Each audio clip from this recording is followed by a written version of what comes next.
মাহেশ, সালটা ১৩৯৬। মাহেশের জগন্নাথ মন্দিরের দায়িত্ব নিয়ে রথযাত্রার সূচনা করেন মহন্ত কমলাকর পিপলাই। সেই শুরু। ৬০০ বছর ধরে প্রাচীন রীতি মেনেই রথযাত্রার আয়োজন শ্রীরামপুরে। উৎসব শুরুর আগে ৫০ ফুট উঁচু ৪ তলা রথে তুলির টান পড়ে। মহন্তদের হাতের গুণে ঝকঝকে হয় তামার ঘোড়া। রথযাত্রার সকালে রাজবেশে সাজিয়ে রথে তোলা হয় জগন্নাথ, বলরাম, সুভদ্রাকে। ঐতিহ্য মেনে নীলকান্ত পাখি উড়িয়ে শুরু হয় যাত্রা।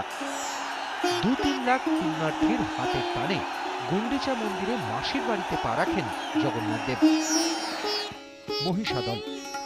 তোপধ্বনিতেই শুরু হয় মহিষাদলের রথযাত্রা। ৭০ ফুটের রথ বিশ্বের সর্বোচ্চ। গায়ে খোদাই রং বেরঙের মূর্তি, ঘোড়া। জানা যায় ১৭৭৬ সালে রানী জানকী দেবীর হাত ধরে রথযাত্রা শুরু।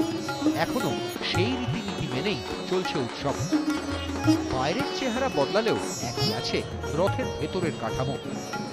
রথযাত্রায় জগন্নাথ, বলভদ্র, সুভদ্রার সঙ্গী হন স্থানীয় রাজা হরপ্রসাদ গড়। মায়াপুর।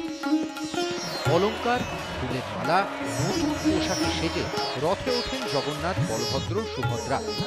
ঢোল খঞ্জনিতে সংকীর্তন সহযোগে ইস্কন ঘুরে চন্দ্রোদয় মন্দিরে মাসির বাড়ি যান জগন্নাথ দেব। ৭ দিন তাকে নানা উপাচারে ভোগ নিবেদন করেন মহিলারা।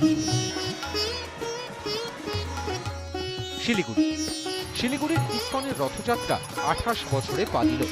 এবার রথের রশি টেনে যাত্রার সূচনা করেন পর্যটন মন্ত্রী গৌতম দেব।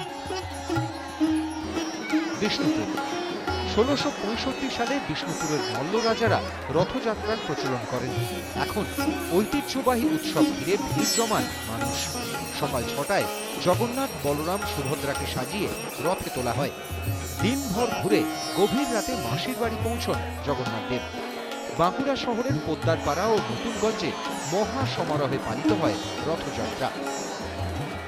দুর্গাপুর। ইস্কন মন্দিরের রথ উৎসব এবার ১০ বছরে পড়ল।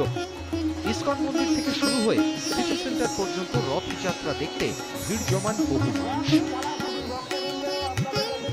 তারাপীঠ। তারাপীঠের রথযাত্রা অবশ্য ব্যতিক্রমী। জগন্নাথ, বলরাম, সুভদ্রার বদলে এখানে রথে সওয়ার হন তারামা।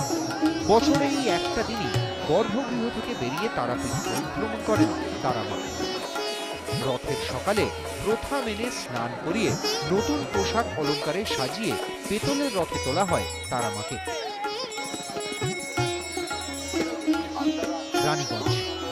ব্যতিক্রম রানীগঞ্জ রাজবাড়িতেও।